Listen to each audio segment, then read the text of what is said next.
Peggy 18.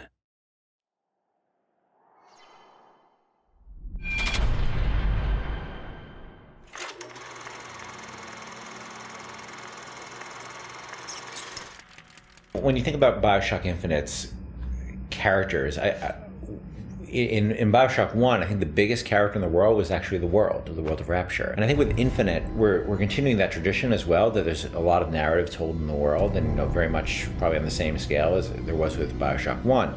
But we also saw an opportunity to bring the dynamic element of storytelling to the characters. And our challenge is, of course, is that we don't have a very presentational medium. I mean, you think about storytelling in a lot of games, you're thinking about going to a cutscene or being locked into place, and that's not something we really like to do. And so we created this character named, two characters, Booker and Elisabeth. One who's a character you inhabit, and the other one is a character that the AI inhabits. Back there at the shop, what you asked me to do. Let's not discuss it. No, what did that thing do to you? If he were to take me back, that's death, Mr. DeWitt.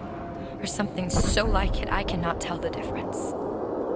Booker is, I think you're going to see him be multi-dimensional throughout the game. Starts off very, very simple, and if you know history at all, he's a former Pinkerton agent, which those were bad guys. Bad guys feared the Pinkertons. And the fact that he was kicked out of the Pinkerton agency should kind of give you a little bit of insight into what kind of guy he is. He's seen a lot. He's done a lot. He's got a lot to make penance for. And when he's presented this opportunity, which at first is just a job to him, of getting Elisabeth out of her gilded cage and taking her from point A to point B, that's where I think his journey starts, not just in a literal sense, but more of a metaphorical sense as well. Looks as if some desperate fella called this place home. What does that make us?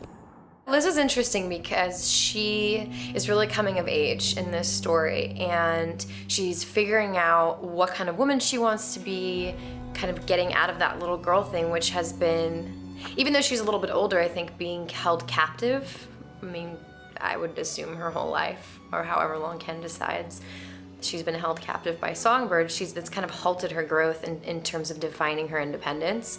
So she's figuring that out, and she's very sweet, very compassionate, and also very headstrong, which I like that about her. He's in pain. Not for long. I need you to step back.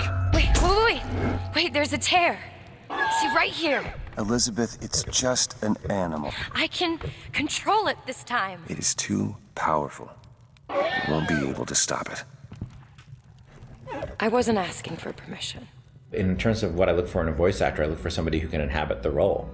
And sometimes they'll bring something to the role that I had no idea, and I'll change the role.